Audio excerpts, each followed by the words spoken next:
Mm.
Like showing up guy. In person, yeah. There we go. All right.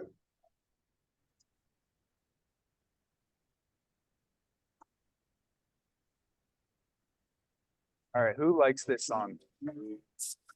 This is on my Christmas like Knicks list. I like, but it's just this one song. There's two songs that come on every single year, and yeah, they are horrendous. They play It's them usually not set up like this. The person that's supposed to be setting this up doesn't have. no, It's usually on a big screen. get this.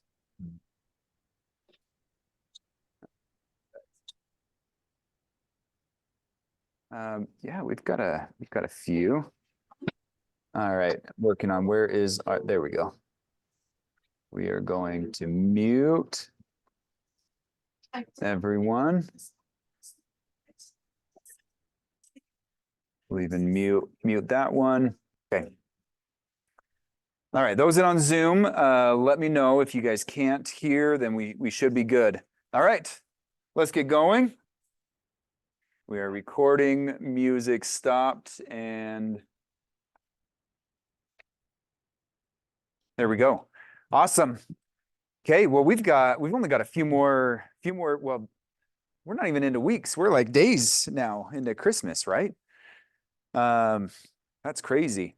Yeah, we just had, this was all decked out down here just until yesterday for a lot of some Christmas events that we had down here. So if you need a cool picture with the Santa chair, then that is up for grabs after the meeting.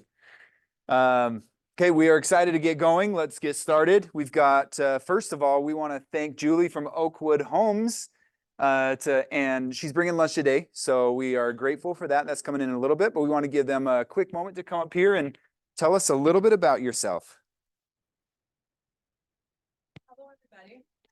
I ordered food for 20, This is for our Zoomers so they can hear you. Yes, there we go.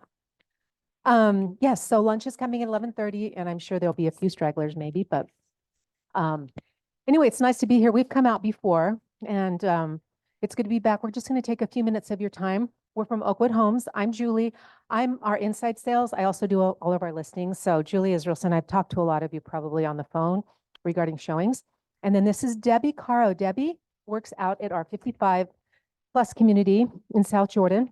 And we're just going to talk to you about two of our communities and some really special incentives and also the $20,000 first time buyer home information that we have that applies to both communities. So anyway, I'm just going to turn it over to Debbie. Thanks so much for letting us come today. So we have two different communities that we can assist you guys with and your clients, I should also say. One is in Wander, which is Saratoga Springs. And as Julie was saying, right now, what's really been a strong pull is that first-time homebuyer grant, which I'm sure you guys have been working with as well. We do have some detached homes that are under that 450 mark, so we can get people into a home that they can have a fenced yard. It is a shared driveway, but they are detached and they do have their own yard, so it's great for people with pets or little kids. And then we also have some twin homes as well that would qualify for that same program. Our twin homes are going to be anywhere from about 385 to about 425, and then our the single family, we call it our coach house collection. Those are typically going to run anywhere from about 440 to 500. But again, we have 2 or 3 plans that we can get you right at that 450 mark. In our 55 and better community here in Daybreak, typically we're not pulling a first-time home buyer there, but if you're not familiar with it, it is active lifestyle living at its best. We have an amazing spring house with a social director, awesome space, golf simulators, demonstration kitchens. We have swimming pool, pickleball courts, you name it. It's just a gorgeous space. And those homes are typically going to start in the mid 400s, and they go to about 6. At any given point in time, we try to keep some homes under construction so that the process can go a little bit more quickly for you. With our preferred lender, we have some incredible buy down opportunities as well. Ultimately, what we want to do is work with you and your client to see where they're needing that massaging the most. So typically in our Wander community, our buy down opportunities are either a 5.99 fixed rate loan if they're doing something like FHA, or if they're doing the first time home buyer program, since they can't lock until the end, we're giving closer to $15,000 just to help them buy down their rate at the end. And they typically can get a rate that's a little bit better than that by the time they close. We do have some closing cost opportunities in our active lifestyles community as well. But again, some people come in cashing out. So we try to work with them to find the best fit with whether it be upgrades or financial assistance. So anyhow, I've given pricing for the 2 different communities. Oakwood Life is our branding for here in the Daybreak area. And then Wander is our location over in Saratoga. If you have any questions, there's a lot of information. Typically, we have so many different collections of homes. Just call me and say, hey, I've got a buyer who's looking in this range. What do you have that will fit that? Questions or anything I can think of. Any questions? Okay, we'll let you guys get back to your meeting, but thanks for letting us talk at you and enjoy lunch. Excellent. Thank you. Excellent. I failed to mention, last week we just had our Christmas party, which was amazing. Who was able to go? Yes, a lot of us in the room, and a lot of you had really ugly sweaters. So congrats on that. That's a compliment. Exactly. It's a compliment. All right, we've got a quick one here we'll share.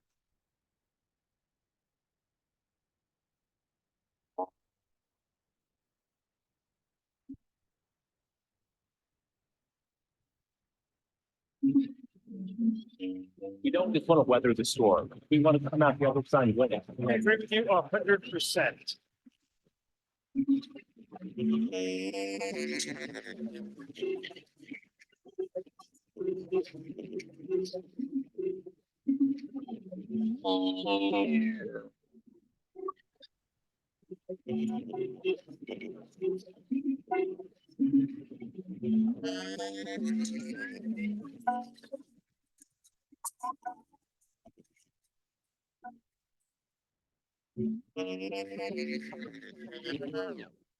All right, you guys hyped up? Yeah. Family reunion. Who's going? Family reunion. Awesome. We have right now roughly about 50 people from our office signed up to go. And so that'll be amazing. We like to get things done, do it together. And it didn't show it on here, but we have two amazing keynote speakers, Tony Robbins and Mel Robbins, not related, but both amazing nationwide, worldwide figures. And I don't know of an event where you can get in for even just to see those two people for the price. And so if either of them are on your bucket list, this is a great way to do that and get a ton of real estate at the same time. If you have questions about family reunion, let me know. 25 days of kindness is, let's see, today we are on day 12. And day 12, if you can't read it, which I doubt you can, it's too small, do something nice for a grandparent or neighbor. Okay, so have that on the top of your mind somewhere. And if you're thinking about it, I promise you the opportunity will present itself. So what you think about, right? So I know what I'm going to do tonight. So it'll be, that's a great one. And tomorrow, looking forward, put together some lunch kits. We'll get some more info on that. But this is a fun way to just spread some holiday kindness and cheer throughout the month. Yes. I just felt that I posted it. Sora Zooms can hear you. Hi, Zoomers. I've had a great response from clients and friends. I just posted this a couple of different times, and a number of people I don't even know that well, but I'm on Facebook with a lot. And I said, if you want a copy, let me know and I'll text you a copy. And I used the one that was emailed to us that was better than the picture I took. But this was way popular. Like, it got a lot of people at least thinking about it, doing it. And I connected it to my office and to real estate. You know what I mean? It was just another touch. I should have sent it to my database. I'm realizing that right now. Everybody, hello.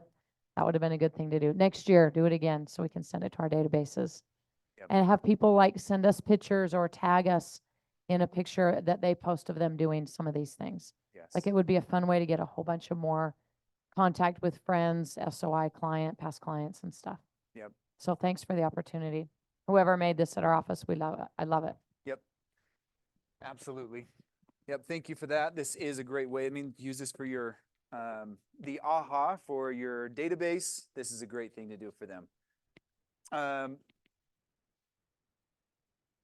Let's see. And so after the new year, we're going to go forward with our goals and our planning workshop, our execution. So we did a little bit of this maybe about a month or two ago. This is a great time to refresh, make sure that you've got a good game plan. This is kicking off the year right. And if you don't have that, then come, we will help make sure that that's put together for you. Let's see, that one was January 2nd. On January 9th, the following Tuesday, this is, I'm looking for our time on there. 1 to 4. This is in place of our team meeting that day. So this is a great meeting. It's 3 hours of CE. And Peter Chabrise, he's a nationwide figure. He owns and runs a large real estate team and has a ton of real estate experience. So how to win and sell to investors. Also CE 3 hours. Right. This will be our team meeting that day. Let's see, intro. This is coming up after that on January 16th and 17th. Intro to NLP, sales, coaching, and leadership. This has lunch and dinner provided. You should have an email with this. If you don't, please reach out, let me know. Some of us have heard and learned from JVG is what we call him for short because his name's hard to pronounce. but he is a great coach around these areas. Moving forward so that we can get on with our amazing Paul Smith. This is someone that I met down in St. George at the UAR convention and gave a great presentation there where I was like, you know what, this is something that we need to have in our office. So we have tried to get him in a few times. He is amazing to come and spend some time with us. And so we're really grateful for you coming to meet with us here. Absolutely. Let's give Paul a warm welcome up here. All right. Probably the best spot would be, actually, no, I'll plug it in over here. Okay. And you can choose which mic.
Okay, yeah, well, so while we get the technical stuff out, so I pass out pamphlets. It's basically you'll get some of the material for those on Zoom that we're going to be presenting on.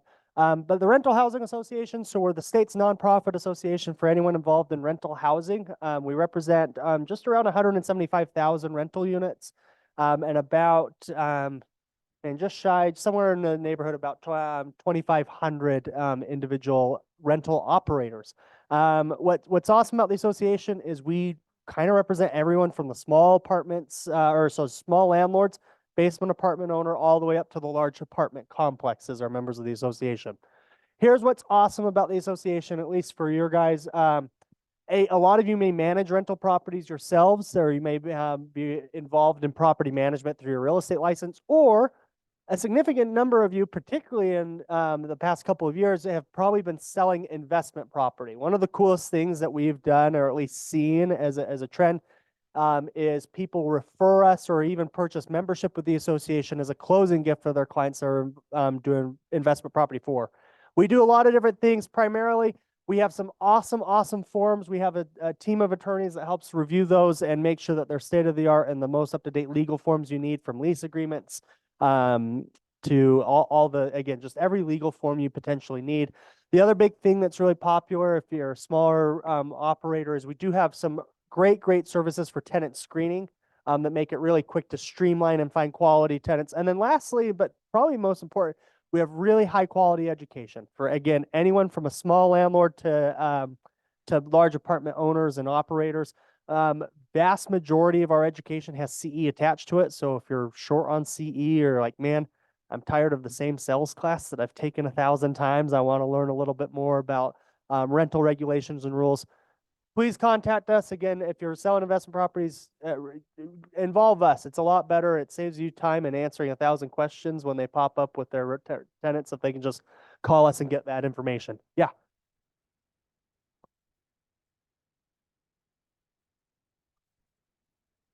Yes.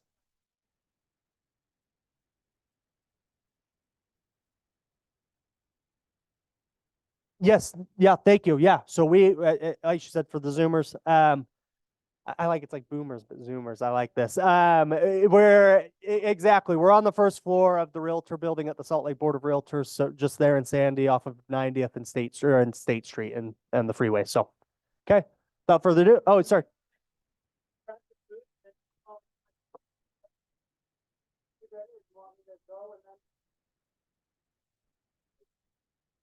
Okay. Without further ado, I'll turn it over to Paul. Thanks. So, thanks for having me here. I'm just been asked to give an update on the rental market.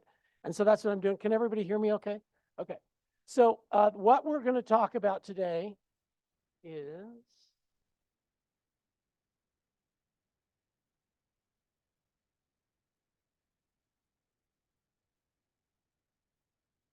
maybe it doesn't work because it's the I just use the mouse. Okay, good. Okay, so let's talk about the market snapshot. Equal housing opportunity. Most of us know that we have federal fair housing laws that apply to real estate professionals. I'd like to say it differently. Fair housing sounds punitive and mean and regulatory, but equal housing opportunity is what we as a society should aspire to make sure everybody has equal housing opportunity. And then we're going to talk about the White House blueprint for a renter's Bill of Rights. Aren't you excited that the White House, the federal government, is finally going to get involved in landlord-tenant issues, and they're going to fix everything? I mean, that's going to be terrific. We're going to talk about eviction facts and expungement rules, rent increases and vacancy, and then some looming threats. So I'm very interactive, so if you have questions at any time, please let us know, and we'll stop and do your question. Okay. This is some really interesting numbers. I know it's kind of small up here, but it's also in your PowerPoint. We have 1.1 million households in the state of Utah. The average household size is 2.99, okay? 69.7% own, just over 30% of households rent. So composition of households. We have 226,000 one-person households, 346,000 two-person households, 166,000 three-person households, and 361 households that have 4 or more people, okay? So let's talk about our units now. 1.1 million, these are what we call primary housing units. There's obviously more housing units than that for people's second homes and short-term rentals and things like that, but there's 1.1 million primary housing units where somebody uses it as their primary residence. 752,000 are detached. 84,000 are twin homes. 29,000 are duplexes. 42,000 units in 3 or 4-plex. And then large apartments or condo buildings, 5 to 9 units is 34,000 and 10 plus is 128. Then we have 30,000 mobile homes. Kind of interesting to know this information, don't you think? This is Utah. This is Utah numbers. Okay, so this got a little bit messed up on this, but that's okay.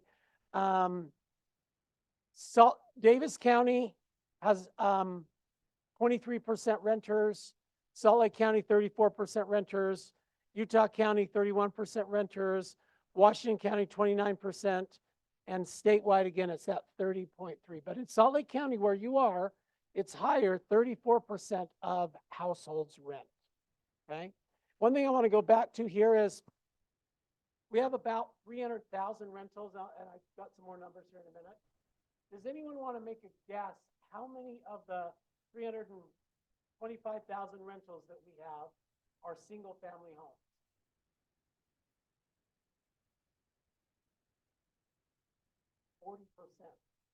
About 120,000 of our rentals are in single family homes. So keep that in mind when you're trying to position yourself as a resource, that there are a lot of people that own rental properties that are single family homes.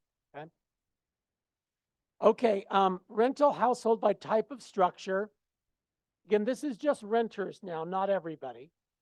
35% rent a single family or a basement rental. 39% rent a duplex to 19 units. 22% are 20 to 50, and then a very small percentage are other. So it's a little bit different in Salt Lake County, but for the most part, again, about 30% of people rent. Okay, size of renter households. This is just shocking. 40% of renter households have how many people? One. 40% of rental households have one person. Okay, that's a shocking stat for a lot of people. 30% have two, 12% have three, and then it breaks down from there. So, all right. Okay, median household income. This is a 2021 number. I haven't updated it since then, but in Salt Lake's about 52,000. In the state, it's about 49. That's gone up 26%, which is, we're always hearing about inflation, right? But we don't hear about our incomes are going up as well. Was there a question? Good. Yeah. Yeah.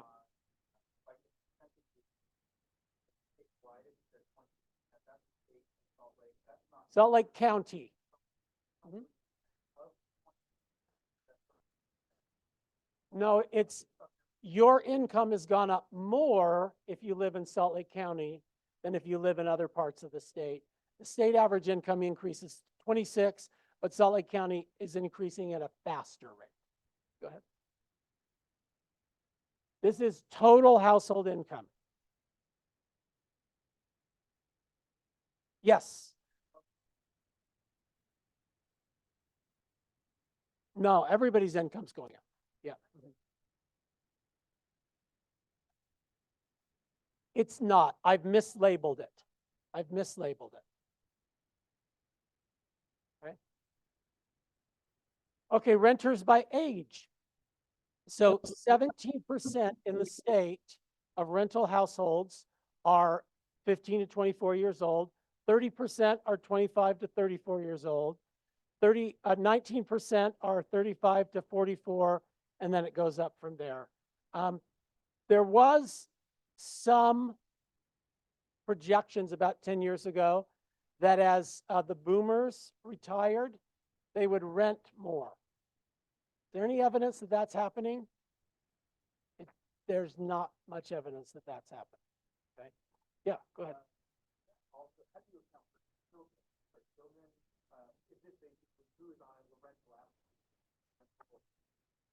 Yeah, this is the primary signers. Yep. Mm-hmm. Yep. And by the way, this is all from the Census Bureau American Community Survey. So I'm not an expert on what they're, I'm just using their numbers, and I don't know how they tabulated them or that. I'm just guessing. Yeah. Go ahead.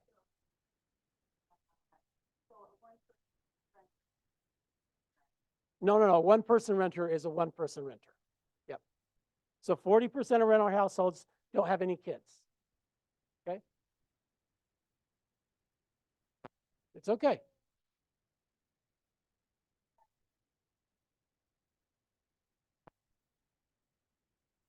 Well, as you know, the statute of frauds does not allow somebody to sign a lease. It's not legally enforceable anyway until they're 18.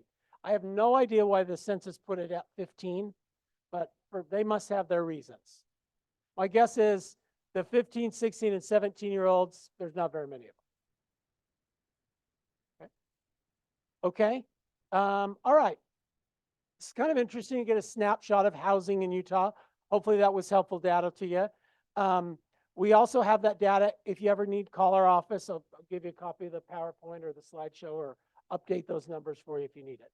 Okay. You all know about fair housing, right? But we're not going to call it fair housing. We're going to call it equal housing opportunity.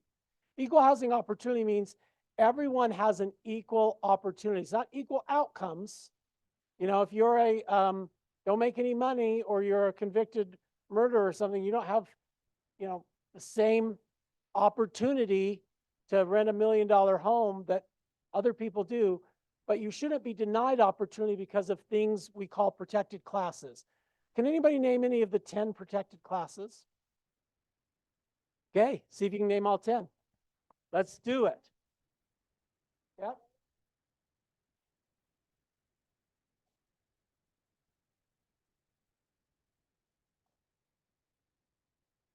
Okay, isn't it nice when it's up on the board for you? Okay, so we're not allowed to treat someone differently because of their membership in one of these protected classes, all right? So we've had in our history times when we would say, sorry, people like that can't rent here. And we've had to, as a country, kind of step in and say, no, we are making sure that everyone has an equal opportunity. Remember, it's not equal outcomes, it's equal opportunity that we're guaranteeing, okay? Go ahead. Yeah. Yeah. Yeah. Yeah.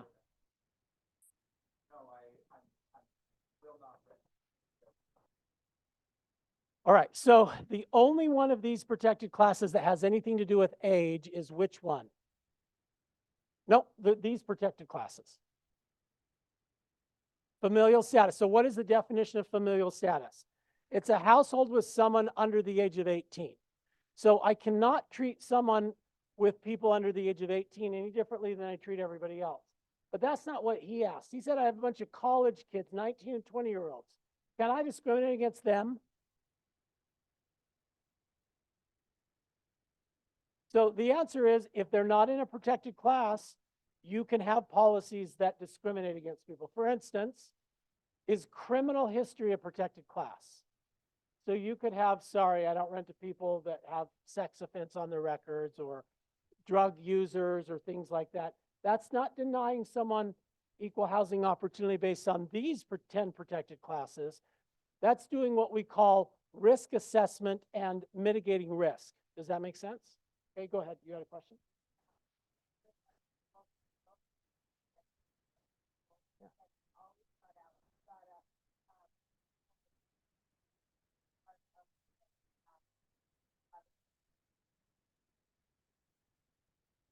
So in the state of Utah, you have what's called a stigmatized property law.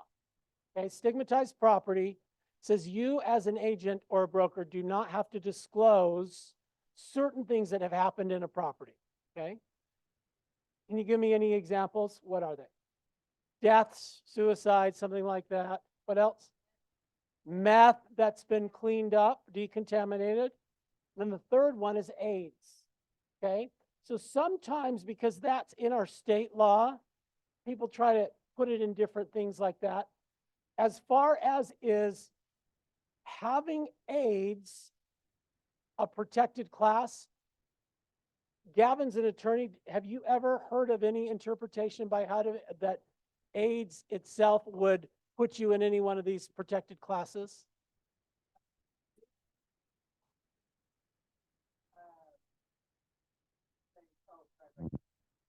Thank you. I think with AIDS, Paul identified it correctly, right? That the AIDS is going to primarily, and the reason it's a topic of conversation falls under a couple of reasons, right? Really, the biggest is that through late 80s and the 90s, we have the stigmatization that involving AIDS and, you know, a emotional pandemic, if you would, of, hey, I'm going to get AIDS from contact and homosexuality and some of the things that involve that. Again, not to be crass, just the reality of the situation, right? And where we are with it. So that's where this conversation comes. We don't have to disclose it. There is a risk, I would say, depending on the type of policy, that it could bleed into a disability, similar to, say, if I had cancer, or cancer would probably be a form of a disability or an accommodation I need from it. The reality is, though, I don't see how it gets brought up. Unless you're have something that's, I don't rent to someone with this type of medical disability, right? And so I think pragmatically it doesn't come up, and so it's not an issue. If that makes sense. Yeah. 25 years, I've never seen it come up as an issue or a allegation of discrimination. Go ahead.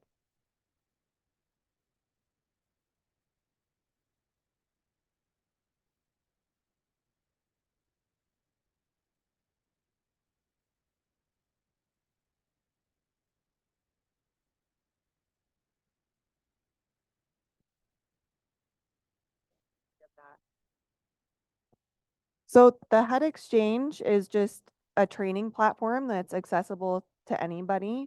And there is a lot of housing training there. I did watch a training on like the history of AIDS and housing, and I would just recommend you check it out. It gives a lot of good info. Great, thank you very much. Okay, please, question. Never heard of it. Because it's something that people who own rentals are dealing with all Yeah, over yeah, the yeah. place. And I've heard different tactics and how people have worked around it. So Yeah. $3,000 flat fee if you choose to live in this apartment complex, you're going to get new carpet and paint when you move out, mandatory, and other things like that. But what do you Okay, have so to say? let's go, what is the law? The law says I can't deny someone equal housing opportunity because of their membership in a protected class. And which protected class are we talking about?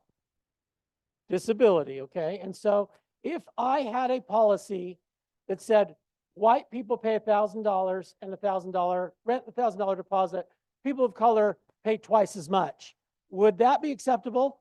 No. So can I have a policy that says able-bodied people who don't need emotional support animals or service animals pay less than people who have emotional support animals? That would be equally as wrong. Does that make sense? So the number one rule is we cannot charge any additional fee, deposit, or rent to someone that has emotional support animal. And we cannot say no if they provide two things. What are the two things they have to provide? Well, it's a doctor's note that says two things. What are the two things the doctor's note says? One, Paul, or the person that we're talking about, has a disability, is handicapped under federal law. I don't qualify for protections unless I'm handicapped. So the letter has to say, Paul has a handicap and he's covered. Number two, the animal that is being prescribed is medically necessary. Okay. Now, you said there's lots of strategies and techniques, and let me tell you, most of them lead to fines and lawsuits and big problems. We have lost this issue. So anyone that says, I don't want to allow animals, sell all your rental property, invest in the stock market, okay? If you own rental property, you have to allow animals in if they have a note that says the person is handicapped and the animal is medically necessary. There just is no other way for you to refuse, except on, none of you in this room are exempt from fair housing. Why? Real estate professional. You have a license. If my mom has 3 units or less and she doesn't hire a licensed agent to do it, she is exempt from fair housing. Those people can say no emotional support animals. All the rest of us, you just got to get used to smiling, saying yes, and dealing with it on the back end. Do inspections on a regular basis. The minute there's damage, fix it now. Charge them now. Don't wait till it gets worse or till it compounds. So there were there's about 20 people in here, and there were 82 hands up for questions. So where should we start? Right here. if you have a policy across the board for any animal, whether it's an emotional support or someone who doesn't need emotional support, but they have an animal, if it's an across the board policy, is that allowed? That there is a deposit if you have an animal? Is that? So the question is, can I treat everybody the same and deny everyone access to animals? And the answer is, you can deny pet owners access to pets, but you cannot deny disabled people access to an emotional support or a service animal, because that's like a wheelchair or glasses or a cane. It's a tool that they've been medically prescribed as a treatment for their disability. So you can't say, well, I just won't let anybody have animals. You are going to have emotional support and service animals, and you're just going to have to take a deep breath and deal with it on the back end. That's really the only option. My question was not prohibiting it across the board, but allowing it across the board, but everyone that does have an animal has this deposit they have to pay. And why can I charge a deposit to someone with a pet, but I can't charge that same deposit to somebody with an emotional support animal?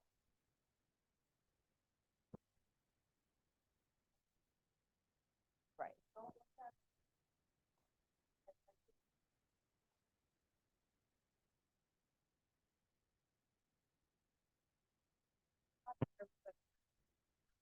Everybody has emotional support animals. I think maybe sometimes we need to think about it like, are there that many mental health issues going on? And yeah, it is like a medicine. It's a treatment. Thank you. That was a very good explanation. So, I have 2 condos, and every time there's an opening, people tell me they have an ESA pet. Some say they have a letter, some don't. And I realized I could get in big trouble if I said no to the people with the letters. In the last instance, so I wanted to see, what would you'd say about this. The most recent instance, 2 of the 3 people, it was all new renters coming in, and 2 of the 3 had cats, and one was ESA, one I don't think it was, they didn't say. But I had to say, let me ask my third person if they have some people have severe allergies to pets. So are you saying So what that about allergies? you have a rental situation where you rent by the room? Yes. Is that what you're saying? Yes. Okay, so let me just tell you right now, student housing is a disaster I know. in our state with emotional support animals. It is. Over It is. 25% of all the student housing units have at least one or more emotional support animals. So here's the question. Can I give the other roommates a first right of refusal? Can I say, do you want it? Can you say no? Why is the answer absolutely not? Because we do not outsource decisions about federal law that affect, whether we're discriminating to others. Same way we had to 10 years ago tell HOAs that they could not require you got HOA approval for a tenant, because you never got it for Muhammad or Garcia or whatever. So no, you never let a third party tell you what's right or what's wrong. This is what happens. You train yourself. When someone wants an emotional support animal, what do I say? Let me see your paperwork The first. first thing you say is, we comply with fair housing, and we always approve as long as we have verification. And then you go through the verification process, and then you charge no fees. So that's the simplicity of your process. And you never let anybody else say, should we pray about this first? Should I ask them about it first? Let's consult the tarot cards. No, right here.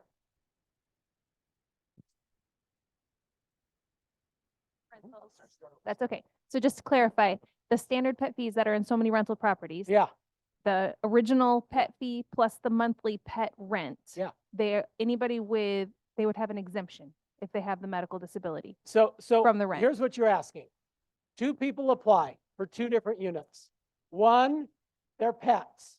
That might be common for them to pay $400 deposit per pet, $200 non-refundable fee per pet, and $50 extra rent per pet. The person with the emotional support animal I can't charge pet fees, pet rents, and pet deposits to, because guess what? They don't have pets. So stop thinking of it as an animal. Think of it as a treatment. Okay, does that answer your question? Okay, right here. So I do have a question because I do want to do shared housing, not necessarily student housing, but shared housing. And that is if you have a person that has a doctor's note that says they are highly allergic to cat dander and they already live in the unit, to Robin's thing, how does that person coming in with an ESA, how do they have more rights than the person that has a note that says they're highly allergic to cat dander? So I'm glad you brought that up, because HUD has basically said this. The first reasonable accommodation request will usually trump. So if somebody moved in and says, listen, I'm so allergic that if you were to move an animal in here, I'd probably die. I need to make a reasonable accommodation request that you never let animals be in here. They are protected also under disability, That's what I would and think. we have to honor their request. So that is the only instance where we would be able to say no. Do you agree with that, Kevin? And probably just make sure that that's a documented allergy, just like you would document the So ESA. again, it has to be a doctor's note that says Paul is handicapped, and I'm saying he cannot have any other animals in the unit with him. Okay, thank you for that clarification. And just so you know, that never happens. That's all theory and hypothetical. I've never seen something like that in any of the student housing situations we have. Never seen it. Okay, what about, you kind of alluded to this. So I say yes, because I'm following all the fair housing, and suddenly I have a condo with 3 pets. Yeah. Because everyone has an ESA pet right now. Don't call it a Oh, pet. okay, they're Call an it an ESA. animal. Call Okay, it so an they have an animal. ESA animal. Uh-huh. So now my unit has 3 pets who, ESA, sorry, ESA, let's say they're all Let's ESAs. use this word, animals. Okay, I have 3 animals, thank you. In my unit, I have 3 bedrooms, each individually occupied by a person and an animal. And let's say I go in there and the walls are scratched and there's urine smell and there's a bunch of crap. I mean, I have animals at my house, so I know what they do. Okay, some are trained and some that say they're trained are not trained. And we all know this if you have an animal at your house. So there's an easy answer to your question. Yeah. A lease agreement defines terms of a contract. And it says you must maintain the premises and not do damage, not let the animal do da, da, da. You also need to have an addendum called animal rules. Okay? And animal rules spell out, this is what, if you have an animal, this is what you can't allow. And then if they ever violate any of those things, we do an eviction. Does that make sense? Or they're monetarily liable for any damages. And is that, I am a member of the illustrious with Gavin. The fair house or can't remember, rental housing. So is that, I haven't seen that form, but I'll admit I haven't looked for it. Is that form on your site? Animal addendum? I don't think it's on the site, but you can call us and we can give you the, it's called animal rules. I totally need that. Yeah. Okay. There's a couple more questions in the back. I don't think we've gotten back here yet. Can you use those animal rules with ESA and service as well? So here's what I'm trying to say. Don't have ESA rules. Don't have service animal rules. Don't have assistance animal rules. Don't have pet rules. Have what? One set of rules that applies to everybody. Okay? I just had a question, if you can clarify, because I forgot, and I did go to the conference earlier this year, the Fair Okay. Housing Conference. Yeah. Is it one animal per disability? Like, let's say they have like depression and anxiety, technically they can have You know that two. easy button we all wish we had? Okay. There's no easy button here. And the answer is, how many animals can you have? It depends. If I'm blind and a doctor says I need a seeing eye animal, and I'm deaf and the doctor says I need an auditory animal, and I have seizures and I need an animal for that, and I have emotional support issue. I could have multiple animals, but here's the thing. They all have to serve a separate need. Okay. So when someone says I have 2 cats as my emotional support animals, you might say, well, what does cat number 2 do that cat number 1 doesn't? Okay. Now here's the problem. When you do stuff like that, the healthcare providers are starting to write notes like this. Animal 1 is a lap dog for treating anxiety. Animal 2 is just a general depression, makes her happy dog. Okay. So they're going to find a way around it. And so here's what I'm trying to tell you. Stop fighting this. Okay. Have high rental criteria and high standards and high deposits so that anybody that gets in, if they do violate your rules, we can go after them. But then at that point, when they say ESA, you're going to get sued so fast and you're going to lose and it's going to consume your life and fines and attorney's fees. You need to just get out of the way. The only thing you can do is require what? The doctor's note, no additional fees, no outright bans. Okay. Did you have a question back here? I did, thank you. So I guess my question comes down to this. When I took the good landlord a couple years back, it used to be a little bit different.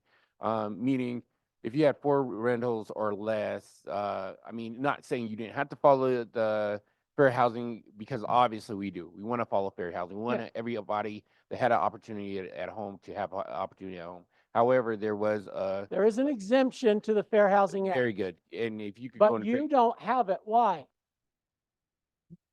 Okay, so you're halfway there. So the part that there was, I think there was a case where a lady wanted to rent to a family member, but then also I thought it was 4 or less. You're covered on being able to say, you know what, Johnny, you smoke and it's on your clothes. I don't want to rent to you. And where before in fair housing, it's first come, first serve. Everybody that falls inside the policy, correct?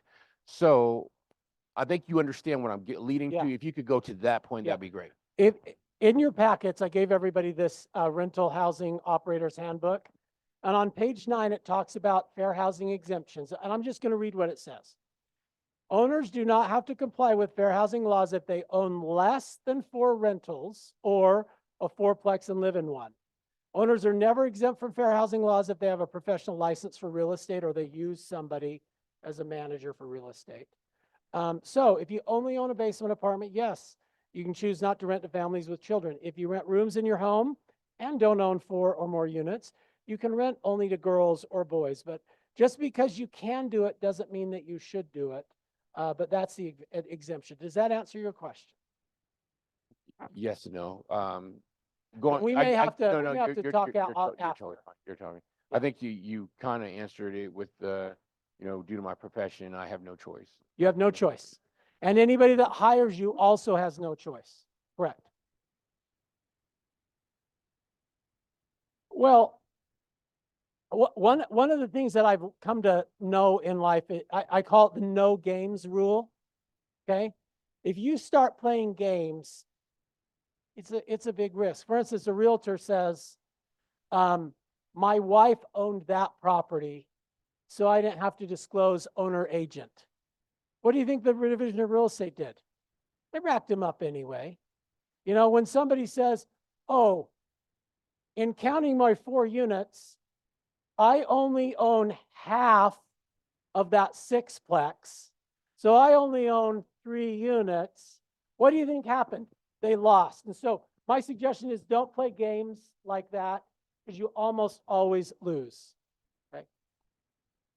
Okay. Is that because husband and wife are considered one entity? They're considered Utah? one entity. Okay. Joint in, yeah. Any other questions about fair housing before we move on? Okay. I did have a question. Yeah. Still on pets, but not That's the okay. ESA. Go ahead. I thought I read somewhere that you can't charge a monthly fee, a deposit, and I think a pet fee, or there's like 3 different things. Can you charge any of them interchangeably, or are there any that you can't couple together? So help him, guys. Which of these animals can he charge any and all of those fees? Pets only. On everything else, he can charge none of these fees. Okay? So my question is on pets. Yes. You can combine any three. any of Unlimited. those. Okay, Unlimited. okay. Yep. Now, we're going to talk about the Biden administration. They want a one pricing rule. We'll see if they get it or not, but they want to say one price. No different fees or things like that. It's not there yet, but they're drafting it, and they'll see if they can get it through. Okay. Okay. One more, and then let's move on. Person today. What about breed restrictions? All right. Good question. The government has basically said you aren't smart enough to determine what breeds are and aren't allowed in your rental property. Insurance companies aren't smart enough. The state of Utah said cities can't do it. And so don't do it. No breed restrictions, except the doctor has to say, Paul's handicapped and Fido, the Rottweiler, is his dog, is his emotional support animal. So you can have breed restrictions on pets. You can have rules and fees over here, but over here you can't. Okay. No, there's not insurance issues with breeds. Why? Because of ESA. Because the insurance companies got sued and they're required to allow emotional support animals that are violating their breed restrictions. They're required to cover them. Okay. So that's why I'm so glad you guys have regular meetings and you update yourself. Because yeah, 10 years ago we'd say, oh, West Valley has breed restrictions, so I can blame it on the city, or my insurance company has breed restrictions, I can blame it on the city. Nope. Again, like I say, we've lost. Just let them have the animal and deal with it on the back end. Okay, anything else before we move on? Okay, we're almost out of time. So really quickly, I want to make sure you understand first qualified applicant rule. You and your clients should be taking people on a first come, first serve basis. In this little book on page 3, there is a sample rental criteria. You should hand this to everybody, and you should say the first person who applies, who meets this, gets the apartment. What you shouldn't do is collect multiple applications and pick the best. Here's the story I tell. Saturday morning, you're having an open house. First person that comes, they're okay. But the second person's better, and the third person is perfect. So how many of you would go to the first person and said, listen, Maria, I might have rented to a Hispanic if a more qualified white person hadn't come along. But if a Hispanic person sees she applied first and you rented to a white guy that applied later, what is she going to assume happened? Discrimination. And how are you going to prove it didn't? Very difficult. Okay. How many of you would go to applicant 2 and say, Sally, you and your kids are nice, but luckily I found a single guy who doesn't have kids and I'm going to rent to him instead? You'd never do that. And so we can never compare people to each other because they're always going to assume the person who doesn't get it, that the reason they didn't get it was because of their membership in a protected class. Does that make sense? So we always have people one at a time on a first come, first serve basis. They're not in line though, till they fully complete an application and pay whatever monies are due. Go ahead. Will you take a quick look at page 3 sample rental criteria? Sure. The section on pets says all the things you said we can't do, and it's in this book. No. Doesn't? Oh, it's pets. Okay, not animals. Pets. Okay. So Okay. that's where I guess the distinguishing feature is all the girls that came to me with their animals, I have to say, is it a pet or an ESA? Here's my pet rules. Yeah, Oh, if it's an ESA, I I need, don't have to follow any of those rules. yeah, and then I need to get their letter. Uh-huh.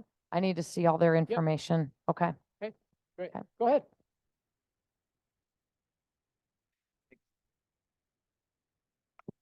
So for the best match rule, if they have not signed a contract yet or paid any money, they're just perusing. Yeah.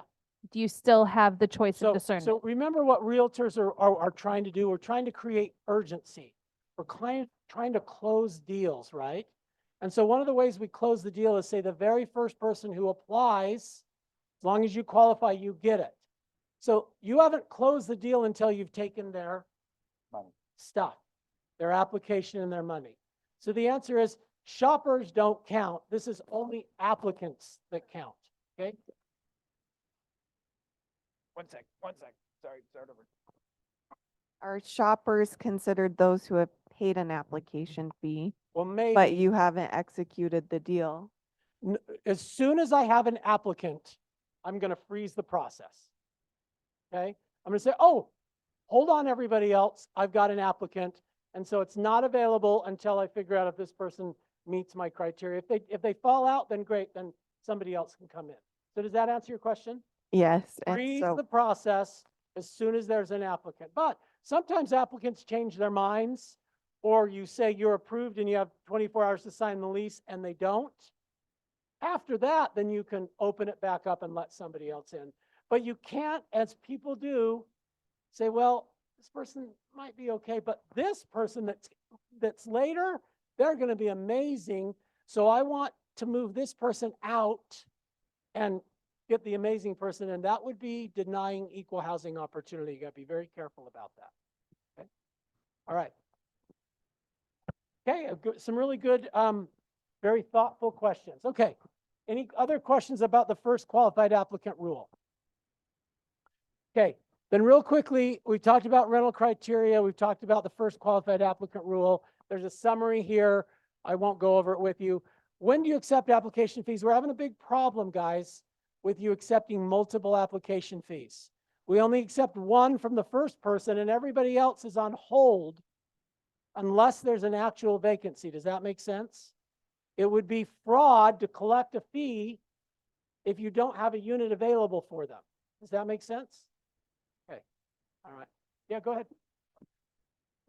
So, sorry, it's to make sure I get answered.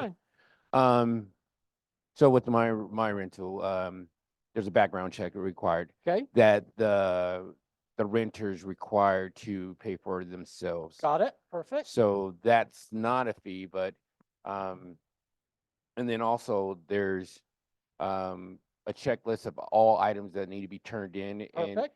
emailed in to me in order to be qualified in. So in event that person 3 or 4, 15 gets all items in before person Nope. number 1. Nope. We only do one at a time. Elaborate. Okay, so let's say I'm disabled and somebody is faster than me at typing and filling out the process and jumping through hoops. If I applied first and you let them lap me, you have denied me equal housing opportunity. Did I explain that okay? If I understand that right, you went the route of disability. Did you provide a disability letter? So That's a yes or no. the answer is disability has nothing to do with whether I qualify as an applicant. If you notice, on the applicant rule, it doesn't say anything about disability. This is, do I meet the criteria to rent the place? Disability we'll deal with later. Emotional support we'll deal with later. Any accommodation requests we deal with later. The only thing we're dealing with right now is do they or do they not qualify to rent the apartment? And we never let multiple people apply at the same time and give it to the fastest. We give it to the first. So I guess my question is, what's the determination between a shopper, like you said before? Because the shopper hasn't applied and put their money down. So money down is the difference. Money down is the difference when they're in line. So let's read this. When accept a fee, only after rental criteria and expense disclosure once you have an availability. Always refund fees if the applicant did not have the opportunity. Gavin, did you want to expand on it? Okay. Maybe I'll just say. I think potentially an easy way to conceptualize it is picture it as being under contract. Right. Once the tenant's applied, they've given the application to rent and they've paid the application fee. The rental's under contract. Now, just because it's under contract doesn't mean that I'm going to necessarily sell, right? They're going to sell with a home sale. They're going to have to go through financing, see if they apply and qualify. And that contract could fall out. Now, in a sale, that's a month-long window. With a tenant, it's maybe a 24-hour window, right? Hey, we're going to run the background check. We're going to make sure that we get you're going to have to pay the deposit and do these things to close. And you maybe have 24 hours to do so and sign the lease agreement. But I can't go, once I'm under contract, so to speak, I can't go out and try to, hey, let me go try to find someone else. They've accepted my Great offer. explanation. Okay, good job. Okay, really quick, the White House, okay? They want one price. A lot of industries, but including rental housing, they're drafting rules that are basically going to say you can't charge this fee and that fee. And in Utah, what we've done is we've passed a law that says you have to provide rental expense disclosure. So if you own a rental, you have to give a sheet to the renter or the prospect looking, say, these are all the fees. This is what it says in the contract. And that's how we do it here. But we'll see what happens with the White House. And any questions? Go ahead. Yeah. Regarding those fees you're just discussing, I hire a property manager for half of my rentals. And what they told me is that they have to disclose all those fees in their initial marketing based on the updated state law. And I think that's a really important thing for people to know in this room who are marketing their own rental properties. Will you confirm that's true?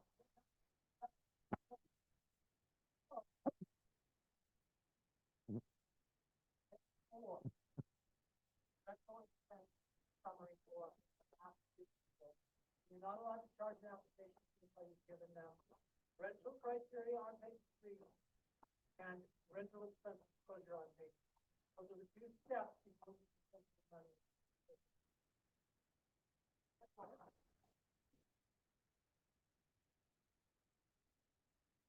I just have a question regarding how much people are charging for fees. Like, is there a standard amount or something recommended? So we could never fix prices or allocate markets or blacklist somebody. So we can talk about prices in the perspective of what's the range, that kind of thing. So the best thing to do is to get a group together and talk about a range. I couldn't say this is what you start to do for that.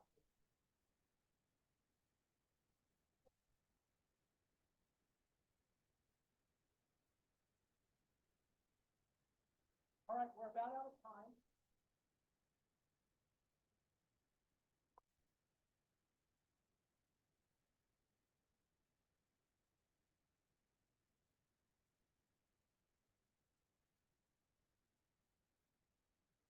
We are about out of time. And so just real quickly, I'm not going to read these 5 principles of the Renter's Bill of Rights. You can look at them. So let's talk about evictions. Do we have an eviction crisis in Utah? No, we're the 9th lowest in the country. Our eviction rate has fallen from 3% per year to 2% per year in filings. And only half of filings actually result in an eviction. So in other words, 99% of renters are successful and only 1% fail. And they get lots of opportunity. The landlord has to give them a notice, says, fix this. Then the court gives them time, says, fix this. And they're only evicted if they bury their head in the sand and don't address the situation. So if you have questions about evictions, you can call us, but we really don't have an eviction crisis. In fact, there's the line. Over the last 15 years, the rate's just fallen, and during COVID, it went, really low.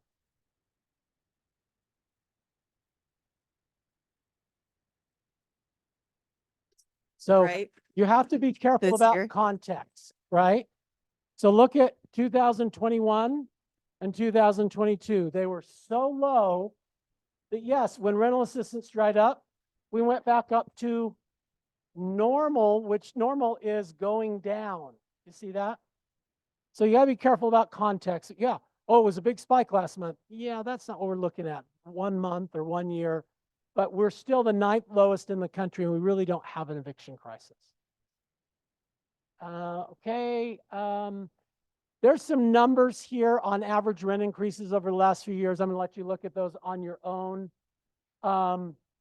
You guys know we need more housing supply, both rentals and homes.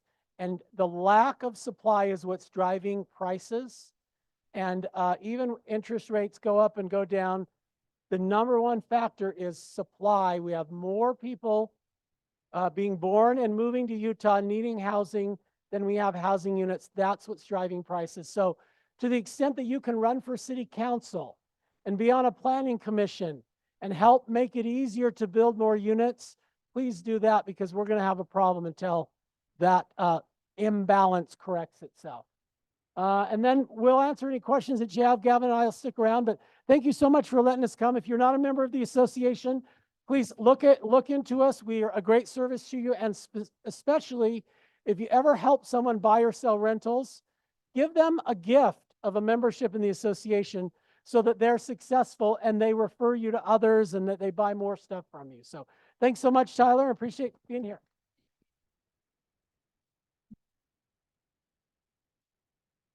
So helpful, right? Let's give him one more round of applause. Thank you. And we obviously have a million questions, possibly more. Paul, what would you suggest if we have a bunch more questions? This is our phone number. So the suggestion is just call us. We're there. We're available for you. And like you heard earlier, we're in the Realtor building. So when you're over there, just pop in and see us. Love to talk to you.